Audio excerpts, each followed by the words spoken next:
Uniclac.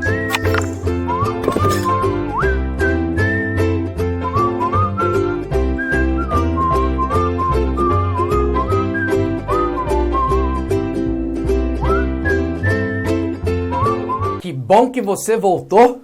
Feliz, feliz, feliz demais com a sua presença. Vamos lá? Vamos ver a legislação referente ao efeito devolutivo amplo em profundidade? Vamos que isso vai pipocar na prova. Então, o artigo 1013, parágrafo 1º do CPC diz o seguinte: serão, porém, objeto de apreciação, só mudar a corzinha aqui do marca-texto, vai ficar melhor para vocês olharem. Serão, porém, objeto de apreciação o julgamento pelo tribunal, isso é CPC, hein, pessoal? Vamos devagar. Todas as questões citadas e discutidas no processo, ainda que não tenham sido solucionadas, desde que relativas ao capítulo impugnado. Claro, não pode ser omisso. Quando o pedido de defesa tiver mais de um fundamento, deside a improbidade, lembra? E o juiz acolher apenas um deles, só a improbidade, a apelação, nossa RO, devolverá ao tribunal o conhecimento dos demais. Lembra? Qual foi o fundamento que justificou? Improbidade. Improbidade.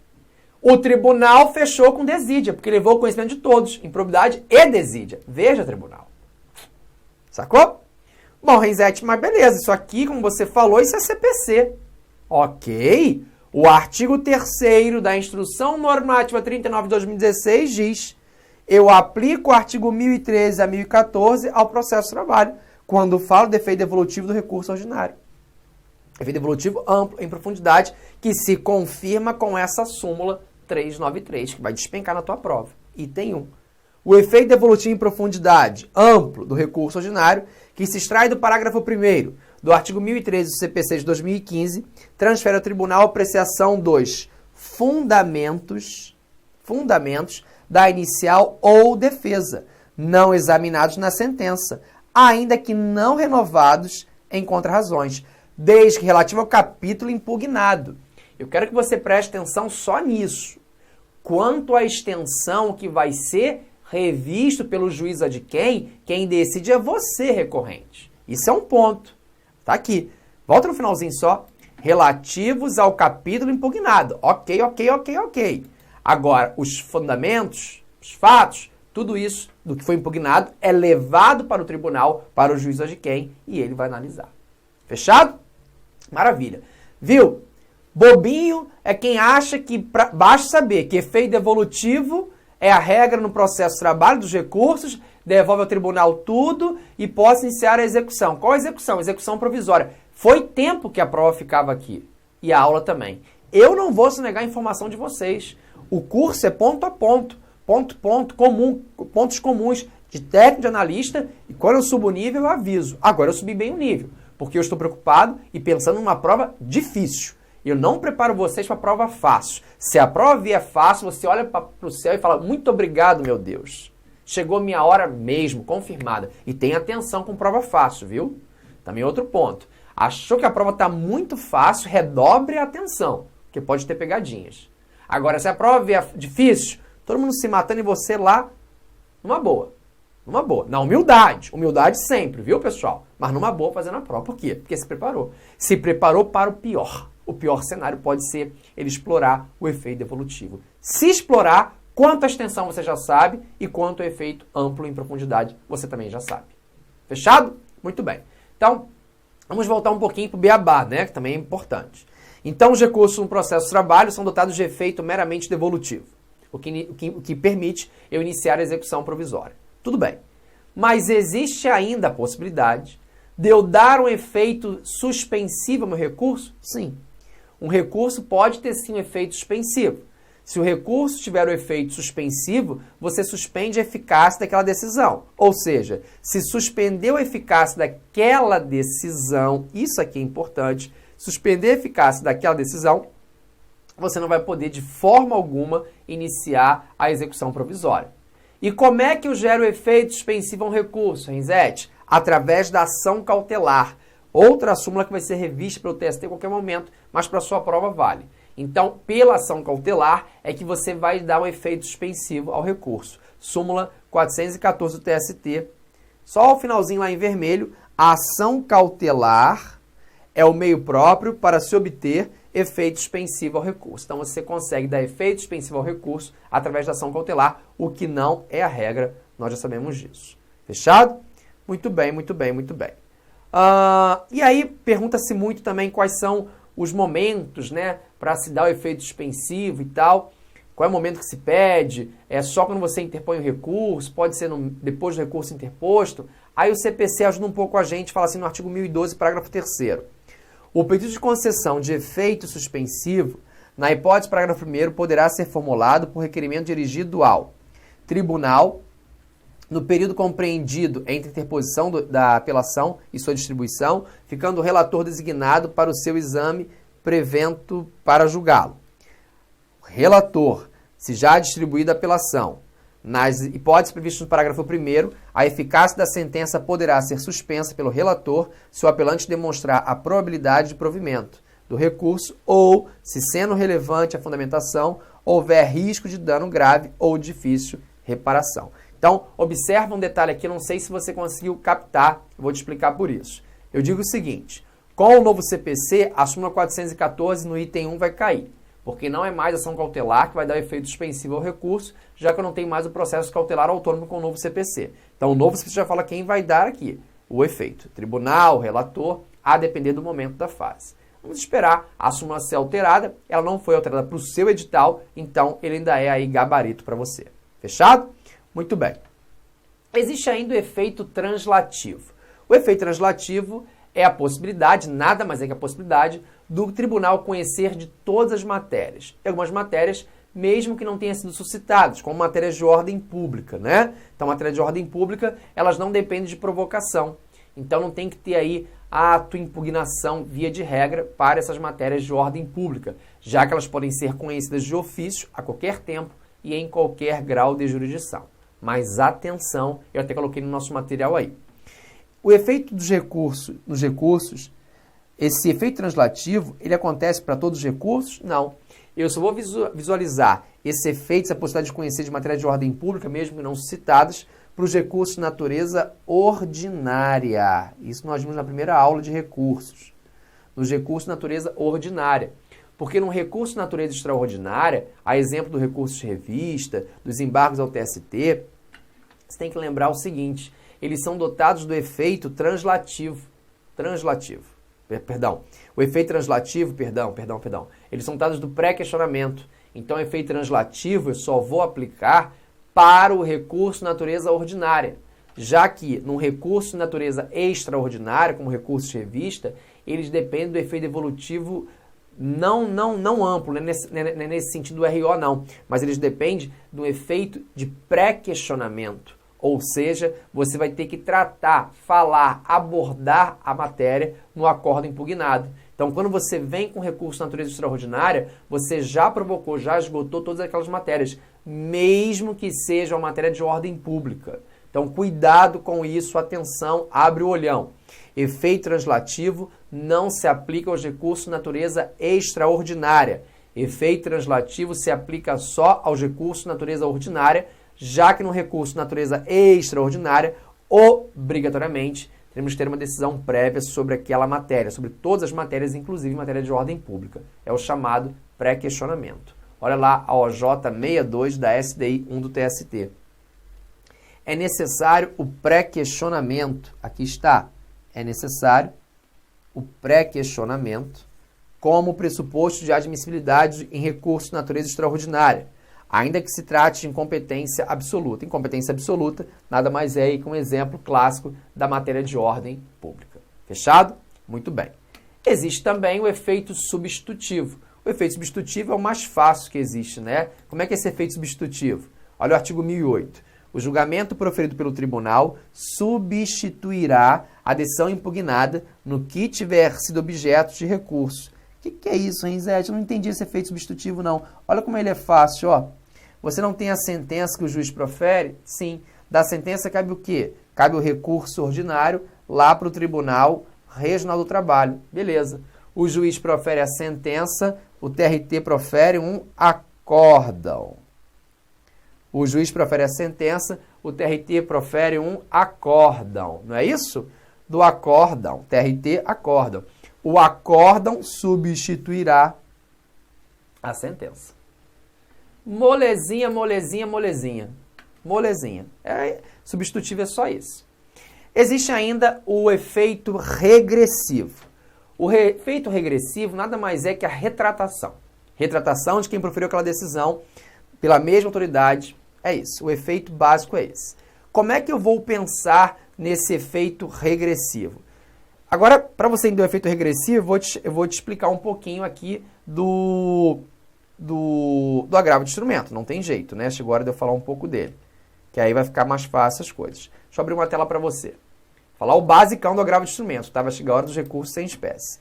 Bom, nós sabemos, e aqui é uma revisão mesmo, que a sentença que o juiz profere cabe recurso ordinário para o Tribunal Regional do Trabalho. Tá, mas se cabe o RO, eu não interponho o RO direto no TRT. Eu interponho o RO primeiro aqui perante o juízo ACO. Juízo ACO. Juízo ACO é o juiz que proferiu a decisão. E o juízo ad quem, que aqui é o TRT, juízo ad quem, é quem vai julgar o meu recurso. Juízo ACO e juízo ad quem. Muito bem. Então, veja. Você vai interpor o seu recurso ordinário perante o juiz que proferiu a decisão, que é o juiz do trabalho, não é isso? Esse juiz vai fazer o quê? Análise dos pressupostos de admissibilidade. Vai verificar se estão presentes os pressupostos extrínsecos e intrínsecos do recurso, não é assim?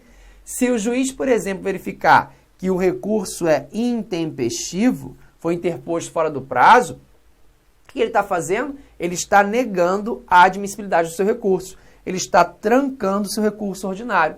Trancando aonde? Perante a própria vara do trabalho. Nem chegou no TRT, que seria o caminho reto, seria o caminho direto. Neste caso, cabe um recurso para tentar salvar a sua vida. Que recurso é esse? Cabe o agravo de instrumento para o TRT também, claro, vai servir de carrinho. Isso aqui é um carro muito bonitinho, o carro do RR.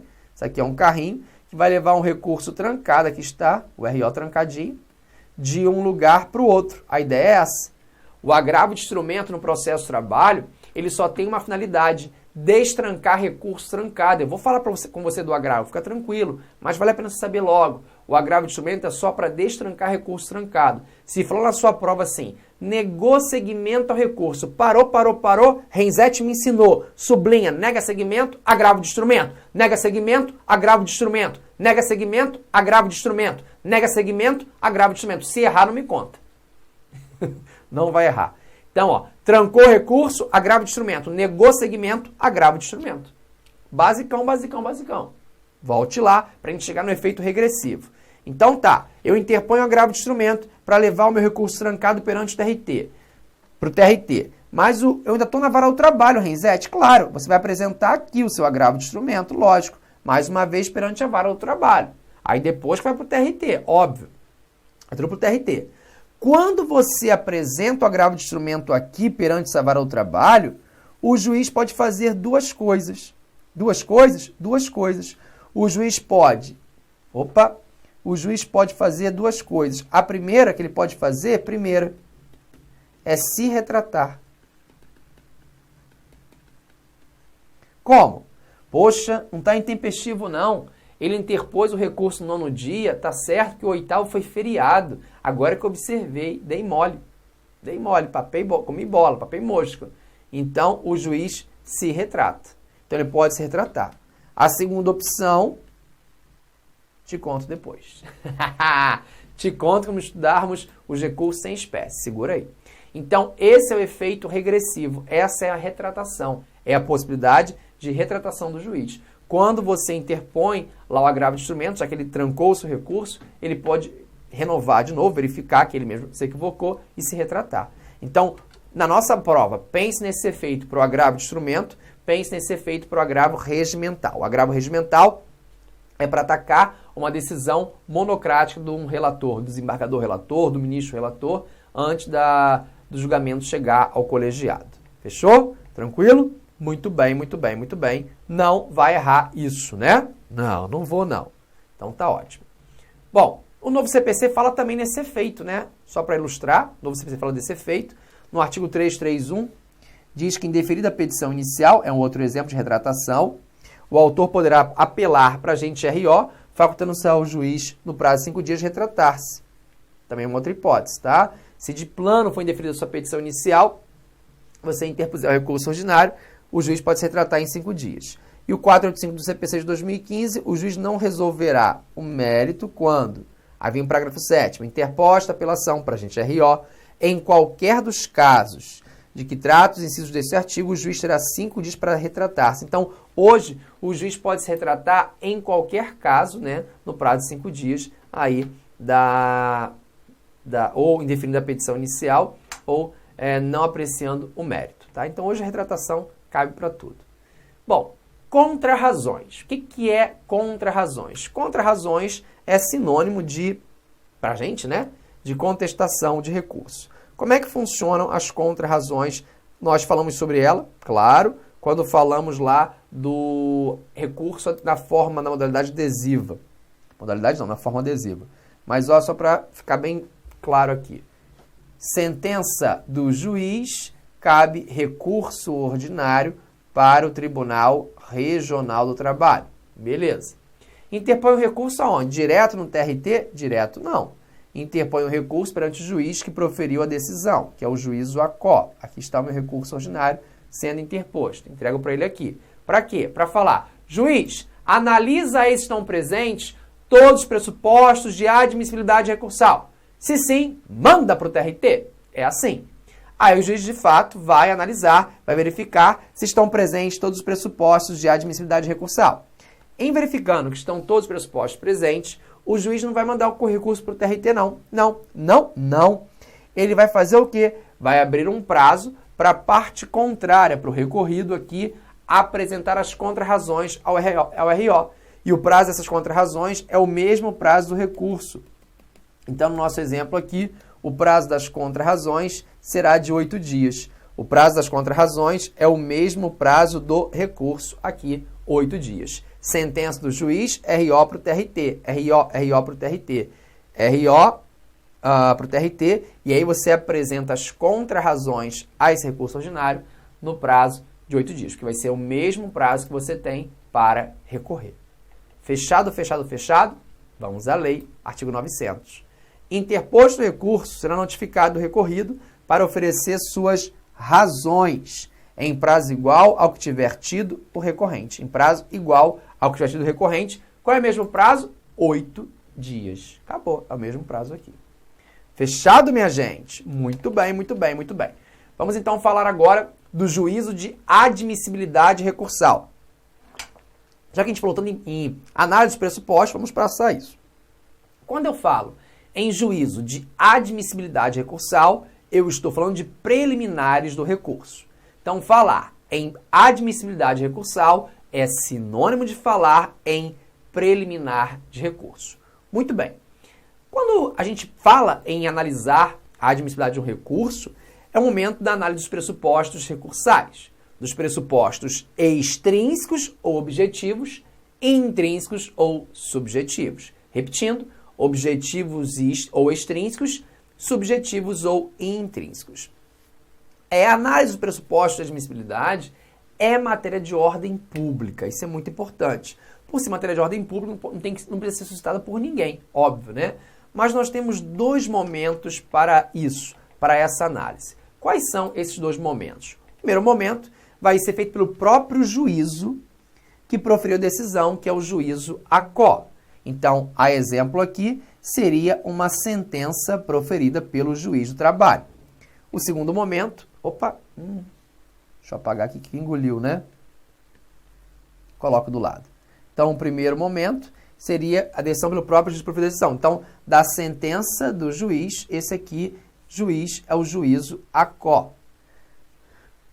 E o segundo momento, pelo juízo que julgará o recurso, que é chamado juízo ad quem. Esse juízo que julgará o recurso, então aqui pode ser o RO, julgado lá pelo Tribunal Regional do Trabalho. O TRT aqui seria, no nosso exemplo do RO, o ad quem. Então, o papo é esse aqui. Vara ao trabalho, juízo ACO, TRT, juízo ad quem, no exemplo de um recurso ordinário.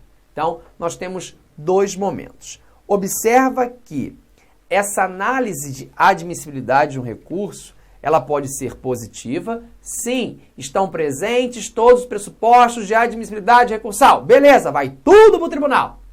Positivo.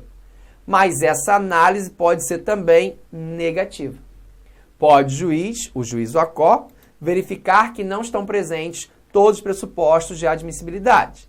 Se essa análise for negativa, o juiz tranca o meu recurso.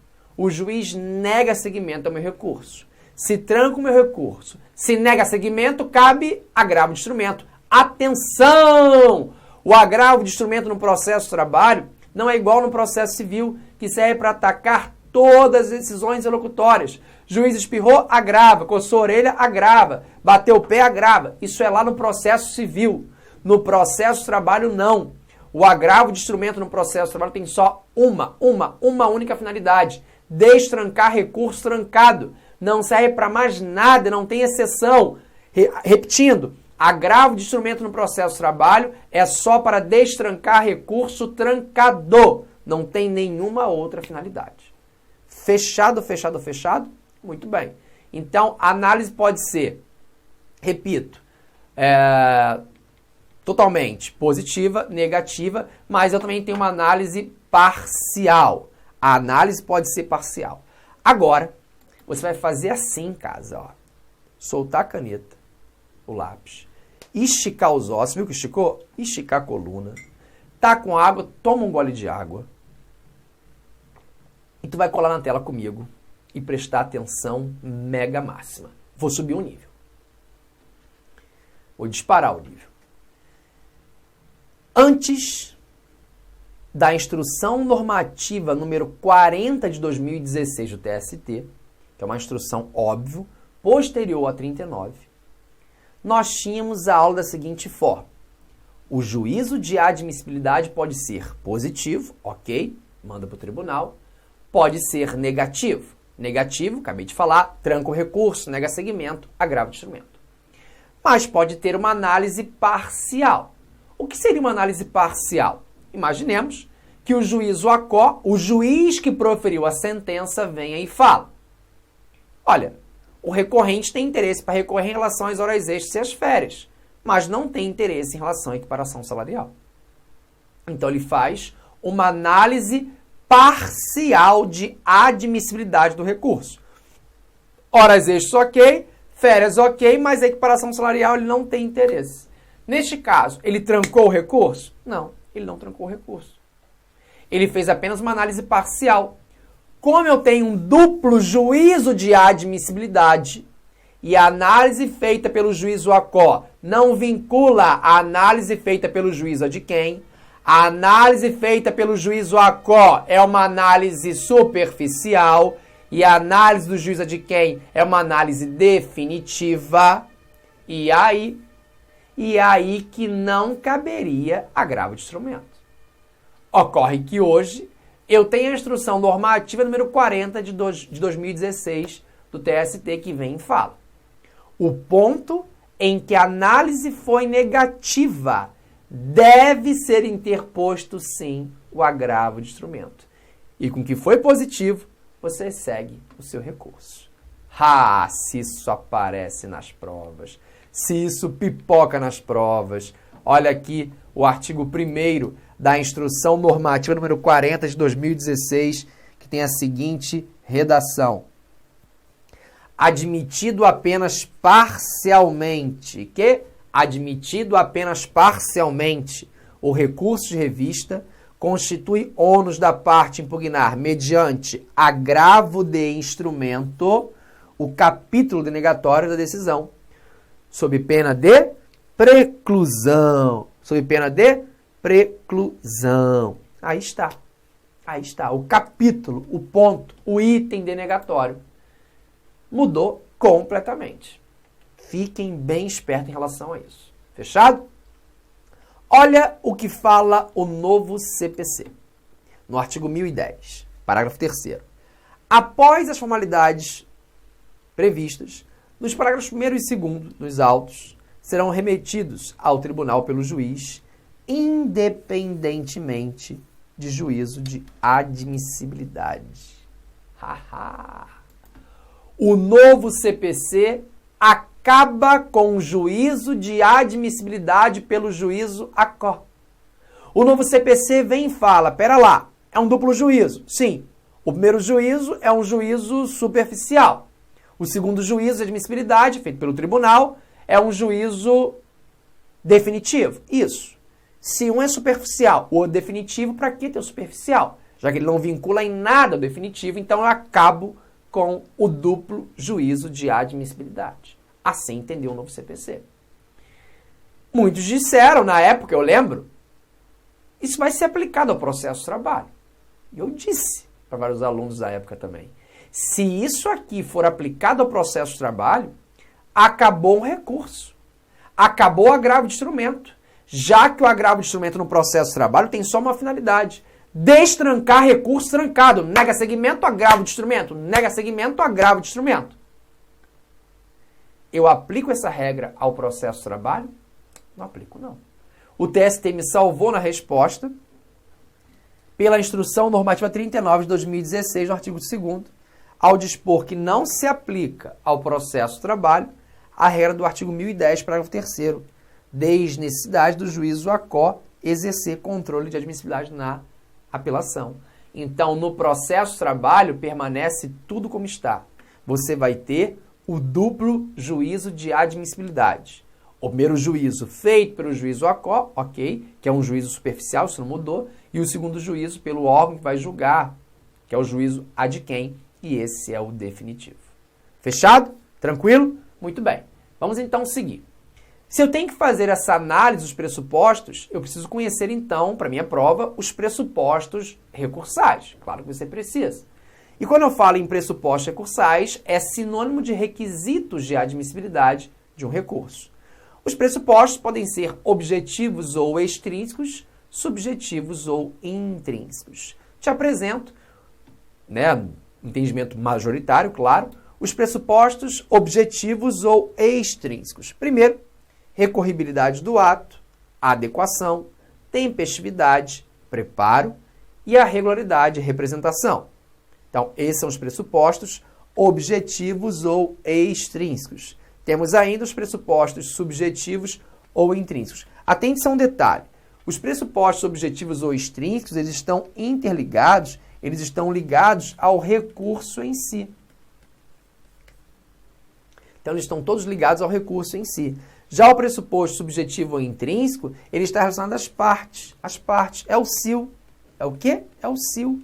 Capacidade da parte, interesse da parte, legitimidade da parte. Capacidade da parte. Vamos estudar um por um. Interesse da parte, legitimidade da parte. Então, observe, atente-se a esse ponto. Você pode ter uma prova perguntando todos os pressupostos. Sim, claro que pode existir. Então, grava logo o SIL, que você, por exclusão, consegue aí também resolver esse papo. Fechado? Muito bem.